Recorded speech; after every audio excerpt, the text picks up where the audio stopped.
Man, the first thing I want to see, and look, I'm not on the ref's case. I'm just... You're on the ref's case? Roll clips. Okay, I'm on the ref's case. Let's have a look there, what happens here. You know, if you go at the very first one with Kwagga and Mapimpi there, I want you to have a look what happens here. It's a great carry. Brilliant from Reinach. Now, that number 23 is the tackler. That means he cannot take part in any play once he's on his feet. Doesn't matter what happened with us. There he dives over. He's not on his feet. That, guys, for me is a yellow. It's not just a penalty. It's 5 yards from the try line. Look at Reinach. That's not on. And for me, that was a big concern. So for me, solution-wise, refs are human. They're going to miss things like this. This is where I expect the TMO to come in hard. He's got about 23 camera angles. And that's when the TMO needs to put his hand up and say, listen, this is what transpired. We can't do this. And at the moment, I feel the TMO sits on the fence or maybe not given enough powers to make sure we make the right call. I'm smiling because I can already see where this is going to go, where the TMO has now all of a sudden, every single time he wants to get in. So I'm also kind of scared just to say and go that way, because then we'll have a game that's supposed to be 80 minutes going into 100 minutes and 200 minutes. And that's also not good for the brand. You know, my opinion, let's go back to the old days. If the referee missed it there, keep playing. Unless it's a major foul play or something clear forward, then the referee should then refer to the TMO. I don't think the referee should be kind of guided by the TMO to say, listen, have a look at this. Because for me already, they are missing things. So I'm saying, let them go. Let them keep on missing things. But I'm watching it at home in a normal little TV, and I've got mates around, and I'm picking it up the first time. And I bet you most of the guys, that's their job. They're getting paid for it. There's the officials next to it. It's not the TMO. It's the whole product. It's the whole thing. I'll show you a next one, even a better one, Owen. If you look at this maul now. Now, for me, that was a big concern, what happened with this maul. It's a great pack from us. Already, they're swimming around. They're swimming across the corner there.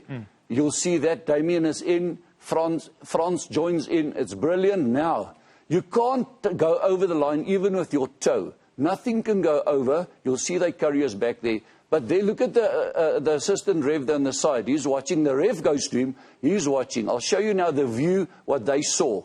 Have a look at the view, what they saw there. It's been held up. It's not a try. But this there. Guys, you want to tell me the AR that stood there in the try and is not seeing a toe just hand there? Look, where's the guy next to him? Where's he lying over the line? So I know Kwagga didn't score the try, but that is a penalty try in my book. That is sanction. It's yellow. It's penalty. Go, Tojo, go off. You can't do that. Don't tell me now. All the officials again missed it. So if I'm getting a bit excited, look at the score. 17-15. And now we say this, we need the kicker, we need that. We just need guys to open their eyes now and then, James. Solution? Because it's going to happen, and Jono brings it up. So I was saying, at key moments of the game, TMO must come in. Jono doesn't want a 200-minute game. Sponsors would love it, just to say. It means more eyes on the TV. What do you think is the solution, Swysy? I tell you what the solution is. There should be better sanctions against them as well. And better, you got to take, in Afrikaans we say, you got to take verantwoordelikheid. You got to take responsibility for your action. You can't now get sensitive and they take me out and I'm feeling degraded because this and that. You're in the big stage. Yeah. You're getting money for that. You should offer a product that is acceptable. Now, even the next one, Owen, and I'm almost going to finish with this. I need the viewer to see this as little things that we often miss as we carry on. You know, on the mall. Now, guys, we often speak about the mall and collapsing of the mall. I just want to get to this one now with Etzebeth, yeah? Just bear with me. Matt, the mall's been an issue. I mean, you picked up more reacting on mine. Foul play from the British and Irish Lions to it. But remember, I mentioned this last week, and this was a concern that they would come up with ways illegally to actually stop our mall because they know we get a lot of sentence and a lot of energy from our malls. And again, you know, Itoji, Courtney Laws, they were smart. At times, again, their hand was on the floor, stopping our mall. So, and I'm sure when the referees go back and they review this footage, they will pick up all these subtle little things that was done to actually prohibit us from mauling. But taking nothing away, they got away with it. They weren't caught, and, at the end of the day, they won. I've got it on the big screen here, so there it comes up now. Brilliant. Okay, now what you'll see now, have a look there. The lifter is Eben. Now you cannot touch the guy that lifts the guy who's lured there before he's on the ground. Now, it is just totally... Now, the ref, I don't mind him, but Angus is standing here on the sideline. The assistant referee, there's he refed us in the Super Rugby final as well. You want to tell me which we lost? And that's not the reason I'm carrying on like this. It's just you want to tell me you did not see that. Yeah. Guys, can we play that again and just... It's not like a science or something. He's the lifter. Check 4. Yeah. Look, where is he now? Now, guys, that is just so another yellow for them, please, because you can't do that.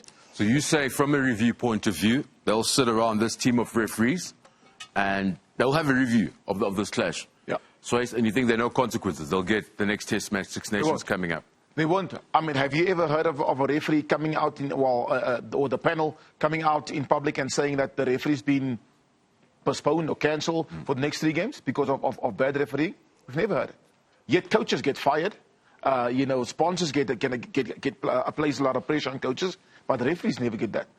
So maybe opportunity for World Rugby to also look at referees, other than just throwing flame at and shade at coaches for speaking up. Because at the end of the day, Dave Rennie showed it. He spoke about it, unhappy about the referee.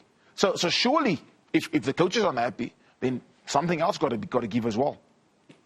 So you're looking for the public to be given info in terms of the ref's review? Absolutely. Week in, week out, like a monthly report of a certain referee, and you know that you've got the best referee for the game. So, top 10 referees, I come out, you don't rate me, but my results say, on the pool of 10, Angus Gardner, Nick Berry. Yep. You happy with me going on? That's what you say? That's what I'm saying. Okay. And the best of the worst, you happy with that? Just, those results that they get marked on or get scored on, publicize it. Because coaches get publicized by the winner lost. Yeah. Players get publicized by a red card, a yellow card, if they transgress. So why can't the same happen for referees? I would like to see 5 coaches, any top coaches in the world, from different countries, sitting and analyzing this like we're doing now, and then give that report back to them. So maybe stuff is okay with them, which is not okay with us, which was not okay with Rassie, which is not okay with Dave Rennie now, which is not okay with millions of viewers. So somewhere, big steps need to be taken. Now, I'm saying it now, so maybe I'm the next guy who's going to get sanctioned and fired. But so be it then. It's just not right at the moment. If you look at what happened with that last kick on Eben Etzebeth and the dying seconds. They kicked the ball we had the last kick-off, and we kicked that ball, and Eben and Franco Mostert went for the ball, and they went for the ball. Yeah, the penalty. Yeah. Forget who was guilty, who went up and shouldn't have gone up. Then, before the final whistle blew, their team was on the field, ran on, next to the ref. What does the law say? And you can go and read it up. I read these things up. It's a penalty, turn around, your bench cannot leave the technical area and run up, penalty for the Springboks. Guess what? In front of the polls, we won. And all this whole debate would have been totally different.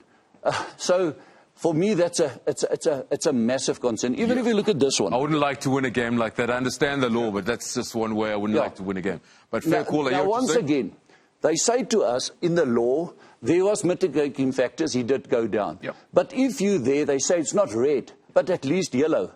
Guys, guess what? That was not even a penalty. Right again, score still 17-15, 62 minutes, and it's just not on for me. Just not on. If we can roll it now and I show you what happened with the very last one, you'll be even more... No, wait, we've got more ref stuff. No. We've got rugby stuff. The rugby stuff is coming now, but we need to, listen, we need to sort this out. The 3 of us won't sort it out. No, but we've raised it up. We've came up with solutions, what we think should go forward. But at the moment, we could talk about this till we're blue in the face. Next weekend, there's rugby. The refs are back on the park. We've had our opinion. Not much is going to change tomorrow. Yep. Unless you and I sit on the sideline for 24 months. I'm not keen. I'm good here, but... no, it's all right. I'll step off the refs then. Give us some rugby.